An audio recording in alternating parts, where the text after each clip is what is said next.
Nibsy the Mouse here. You might be wondering where Chester Grimm is at, eh? Well, if you missed the last episode, I'll give you the skinny, what? Chester was all ready to give you folks one hell of a show. Then he found out his old pal Mr. Whamser was dead.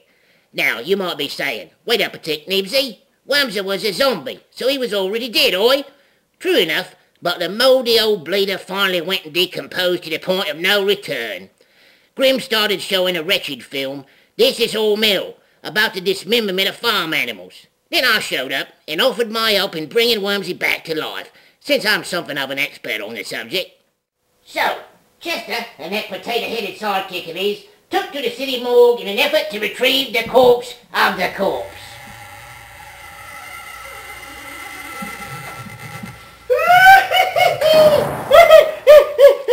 We did it! We did it! Omar and I did it, Nibsy! You can take off that policeman's uniform now, Omar. We had business to tend to. Oh, yes, you've done a fine job, sir. Oh, fine job. Expect an extra hearty portion of lukewarm gruel in your bucket tonight. Oh, well, welcome back there, Chester. What you got in the sack, mate? You hit the drive-thru at Taco Jones on the way back, eh? Oh, Nibsy, you little rascal. This is Mr. Wormser's head. We tried to acquire the entire body, but it seems that putrescence got the best of his torso. Like I said, Grimm, all we really need is his brain. I guess it wouldn't hurt to keep it inside the skull, though. Well, now, where do we begin, Nibsy? Well, I made a list of things I need. It's sitting right there. Oh, a list! I love lists. Yes. I do believe I have everything we need here. Yes, right here in the Mausoleum. Oh, and what nice penmanship you have. Thanks, that's a lot. I used me back left foot because up front I got the shakes. Well, dear friends, it looks like we're about to bring our lovable Mr. Wormser back from the dead. Omar, run down to the root cellar and bring back that old fish tank. Yes, that one. And be careful not to step on Tiny Marvin on your way down. Who is Tiny Marvin? In the meantime, while I gather up the particulars for the rest of the list here, why don't you enjoy some more of This Is Hormel?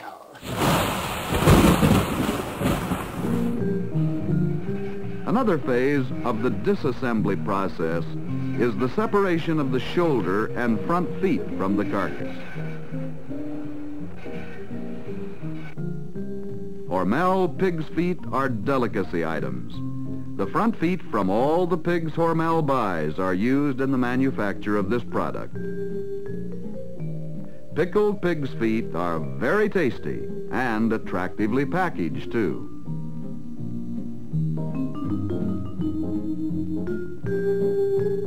The shoulders supply the skins used in the production of gelatin.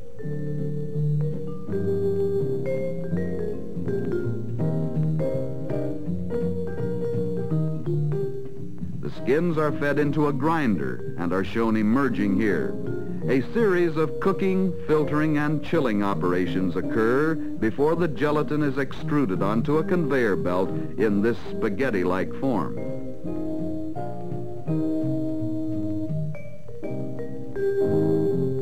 A moving arm now spreads the gelatin evenly on another belt conveyor.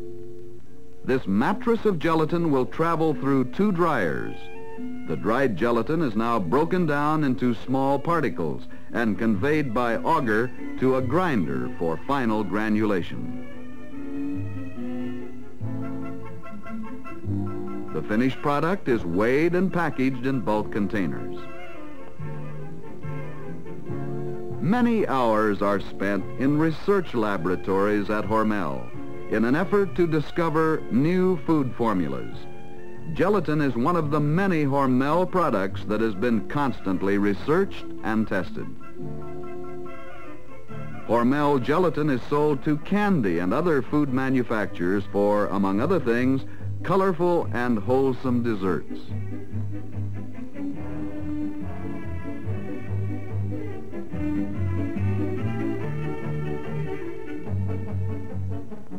Pork shoulder and ham meat are taken from this picnic boning line and used for the manufacture of Spam, the most popular luncheon meat in the country. The picnic and ham meat is first ground through a medium coarse plate. A lab technician then takes a sample of the Spam mixture for a lean percentage test. The meat is carefully tamped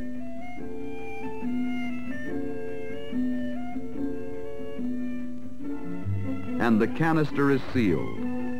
The dials are standardized and the sample is placed in the electronic anal ray unit for analysis. Within seconds, this machine accurately reads the lean percentage of the sample. The results are recorded by the lab technician and adjustments, if necessary, are made. Mixer blades stir ground Spam meat under vacuum and refrigeration until it becomes thoroughly blended. The raw material is then pumped to the can filling machines where the tins are automatically filled and vacuum sealed.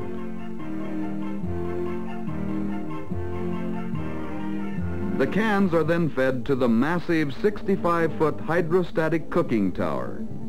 This huge unit is equipped with a conveyorized chain of trays that carry the cans through processing cycles of cooking, chilling, sterilizing, and drying. When fully loaded, this towering structure can hold 38,500 12-ounce cans. Well over 350 Spam cans per minute are discharged from this cooker, the only one in the United States capable of handling oblong tins. The conveyor lines leaving the cooker carry the cans directly to automated equipment for orderly assembly and packaging.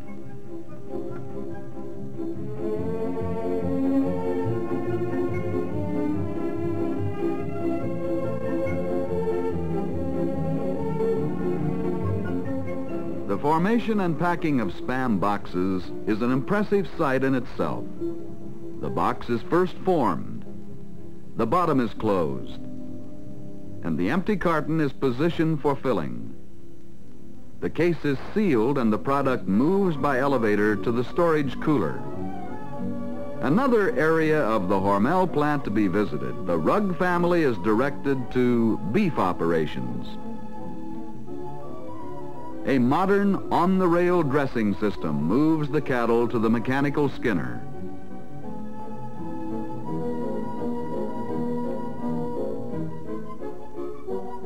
Two long arms move outward and are affixed to the beef hide. This operation pulls the hide away from the rib area without scoring it or chipping into the meat.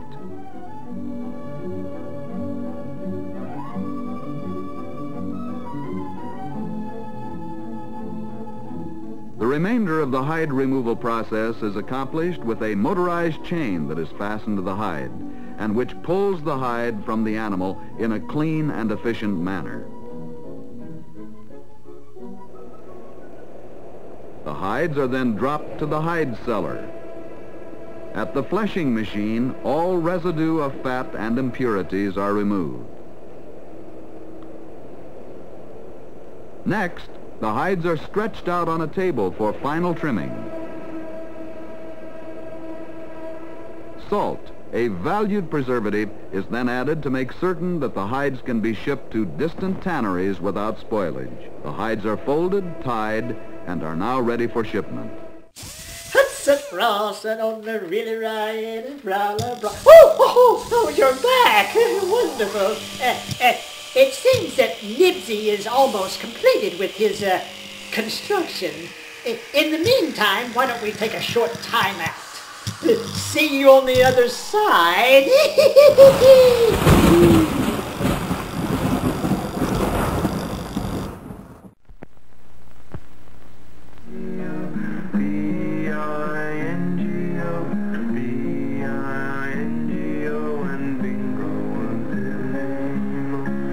There was a farmer had a dog, and Bingo was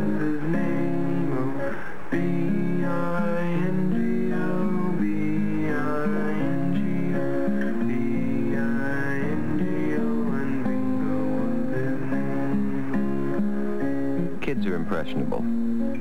That's why here at this station, we watch the programs and commercials your child watches carefully. He may see bad guys, but not in the role of heroes. And he'll learn that crime doesn't pay. Because your child's welfare is our concern, too. That's part of our code. The code of the National Association of Broadcasters for television and the greater public interest. Gaylord! Gaylord!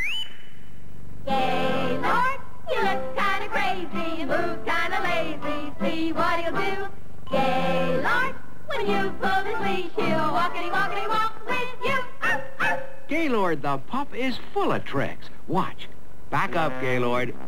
Atta boy. Now climb, Gaylord. Up, up.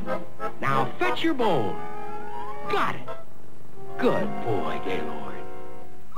Gaylord, you look kinda crazy, you move kinda lazy, see what he'll do. Gaylord, when you pull his leash, he'll walkity walk with you. Gaylord comes with a bone of his own. He's a wonderful toy. He's ideal. Gaylord, when you pull his leash, he'll walkity walk with you.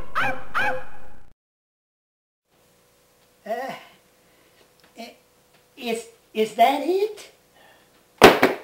Yeah, I've done all an evil mouse can do. It's up to the good Lord now. In about 700,000 votes. Omar, flip the switch, you wanker!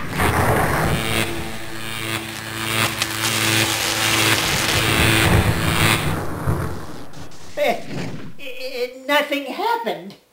Are you sure you did that right? Yeah, I know. Looks right to me.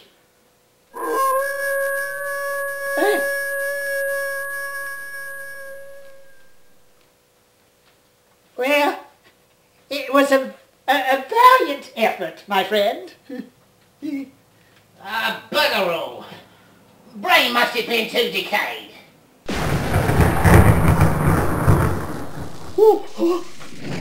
Nibsy! Nibsy! Look! By the Queen's bloomers!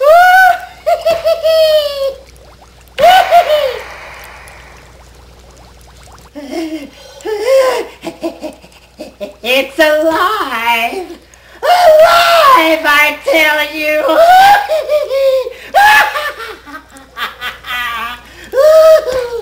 Oh, Nibsy, you wonderful rat. Oh, this is such an exciting time. Well now, folks, why don't you finish watching This Is Hormel while we allow Mr. Wormser some time to recuperate from his procedure. We'll be back.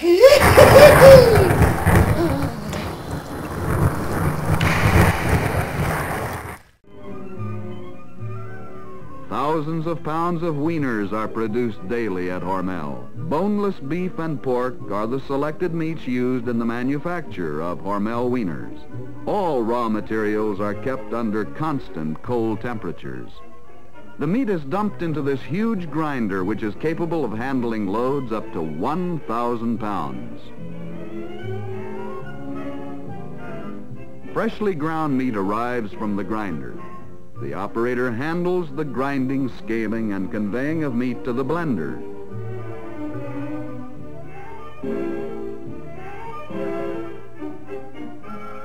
Blending is now taking place.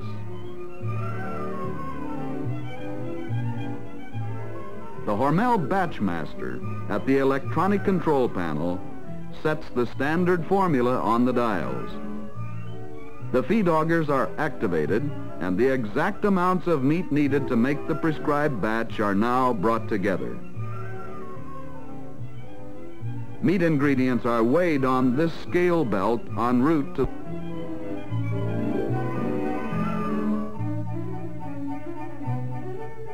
Spices, formulated in our own flavoring department, are bagged for each particular batch.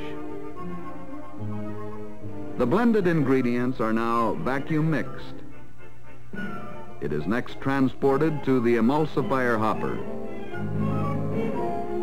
The ingredients are completely emulsified, and the meat moves to the hopper of the stuffing machines.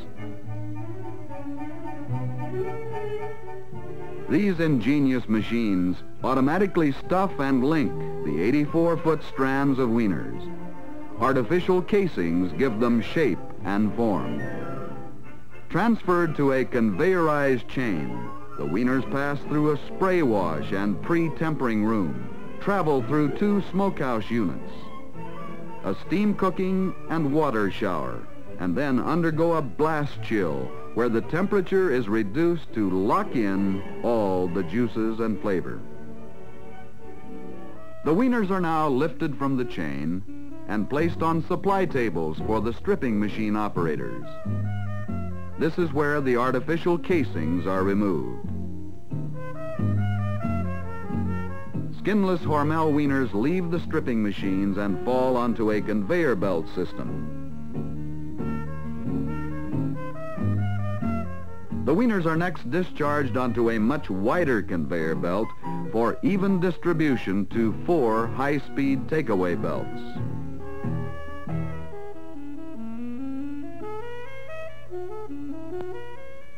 The wieners hurry to a slotted stainless steel belt where free-swinging deflectors arrange them into a single layer.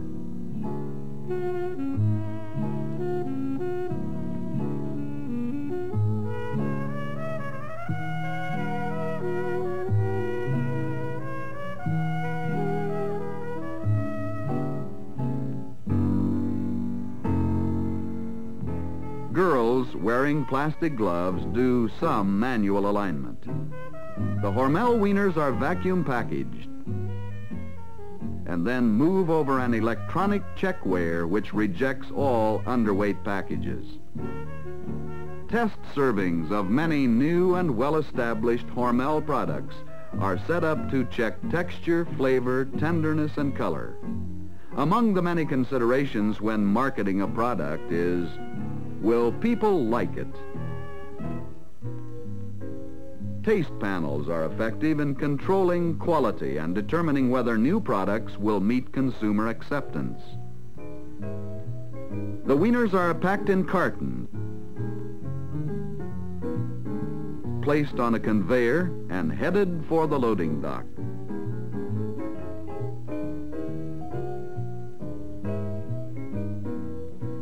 After loading in refrigerated railroad cars and Hormel trucks, the wieners are rushed to customers across the country. The tour takes the Rugg family to some production lines that can be viewed from this ideal location. Carefully selected choice beef and plump red Idaho beans are used when making Hormel chili. This automatic sorting machine throws away imperfect beans. For great chili, lean beef, beans, tomatoes, and exotic spices.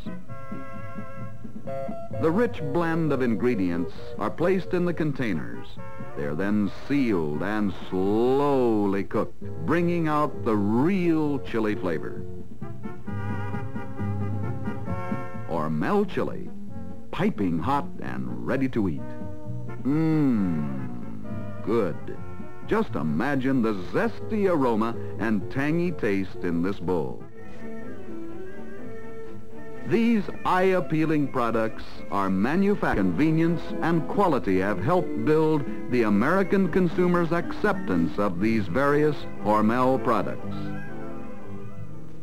This tour was designed to acquaint the Rugg family with many features of the Hormel Company's everyday operation. Why not plan on visiting us soon? You're always welcome at Hormel, the home of fine food products.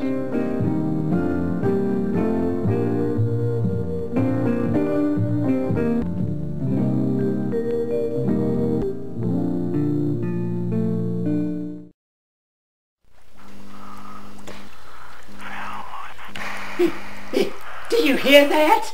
Nibsy, I believe Mr. Wormser is trying to communicate. Yeah, or it might be like an EVP or something. You know, like in that White Noise movie. Shh, shh. Shh! I think he's trying to speak to us. Could be the filthy gypsies hanging around outside the garden. Always looking for grubs, those goddamn gypsies. Mr. Wormser, can you hear me? It's me. It's Chester. Chester Grimm. Speakers might be picking up a Vietnamese radio station. Nibsy, silence. What's happening? Where am I? Mr. Wormser, it's me. Can you hear me? Can you see me? Everything is so blurry. Chester? Chester, is that you? Yes. Yes! Oh, Mr. Wormser, I'm so glad you're back. Back? What in the blue hell is this back? Why do I feel like I've got swimmers here? Well, looks like my work here is done. Gotta go, chappie. No, hang on a minute, Nibsy. I'm sure Mr. Wormser would like to thank you. After all, you are the one responsible for his resurrection. My what? No need, Governor, no need. Hey, Omar, how about a little game of cribbage, you and me? Now, hold on just a second, Nibsy. What happened to me? That's right, Omar, cribbage. Cribbage, I say. Do you hear? See you later, Grim. Hang loose, Wormsy.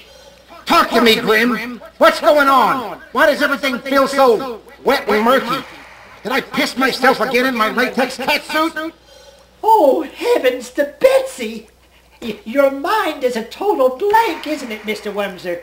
Tell me, what is the last thing you remember? I remember feeling sick. Real sick. I tried to stand up and everything went black. You mean you slipped into death's warm embrace? No, I was watching a Tyler Perry movie when I fell into the television. That'll do it. Next thing you know, there was this bright light, and I heard a voice, like a little midget. Mr. Wormser, come into the light. All are welcome, all welcome. Come into the light. Gadzooks! Precisely. And then, suddenly, I felt all warm and cozy, like I was wrapped in a blanket of love. I felt at peace. I wasn't afraid anymore. It was the most beautiful experience I've ever had. That's wonderful. Well, folks, I guess that's it for tonight's program. Hold on, I'm not done yet. I walked along a glittering path in the middle of a lush green pasture. The sun was shining down on me. I didn't feel old or weak anymore. I felt whole again. Oofa. I heard a deep voice inside my head. It told me, "Welcome home, my son."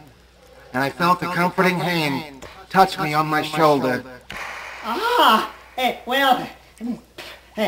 This may take a while. Why don't we allow our sponsors to advertise with us? That is how we pay the bills.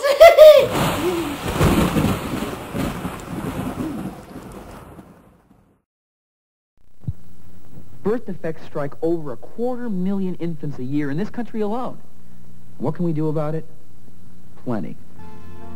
You know, research has shown that some birth defects can be prevented by proper prenatal care, and that includes good nutrition. Well, that's not bad, but 4 pounds in 2 weeks isn't terrific.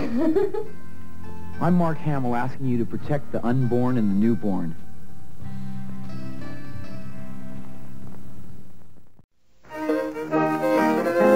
Pullets! That's right, pullets! I repeat, pullets! I reiterate, pullets! Eliot's Pullet Shack is the Tri-County's #1 supplier of baby hen chicks, better known as, wait for it, pullets! Boy, howdy doody, you ain't gonna give your young'uns a better Easter or birthday gift than a double handful of pullets. Dyed purty colors and just a cheapin' and a cheapin' to beat the band. You know how they do. Don't worry, day after you can just pull their heads off, toss them in the trash. No muss, no fuss. Kids will be tired up by then anyhow. Or fatten them up for next year's Easter dinner. What you do with your pullets is between you and the good Lord. Just make sure you buy your pullets, that's right, pullets, at Eliab's Pullet Shack. We're right across the street from Red Marmoset's Wine and Spirits. And for a limited time, buy a pound of pullets and get a free sack of brackets. That's right, brackets. Eliab's Pullet Shack. Our prices are downright insane. And so am I. Pullets.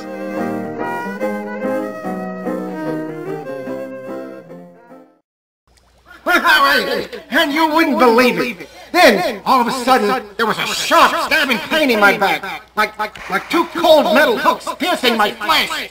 They pulled me out of the light, down into a dark, miserable abyss. Abyss, you say? Yeah, a painful, terrible pit of discomfort and wetness. And I know all about discomfort and wetness. Oh, Mr. Wormser, my dearest pal, I should come clean. The truth is, you died. No, I mean you really, really died. Your body decomposed so badly that you finally shook off your precious little mortal coil. And I was so stricken with grief that I enlisted the aid of Nibsy the Mouse to bring you back from the dead. Back from the dead? Yes. I'll admit that was a little selfish on my part.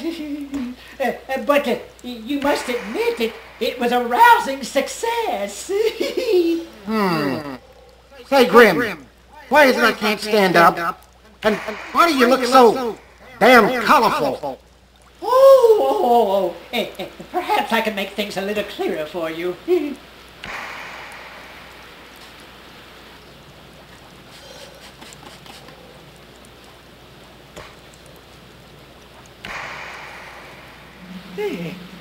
There now. Is that better? Oh, sweet Jesus! I'm a f***ing disembodied head in a f***ing fish tank? Yes, yes! We saved you! Oh, you're such a very important part of the Mausoleum, Mr. Wormser. And with Nibsy's help, you'll be with us forever. What have you done? What have you bastards done to me?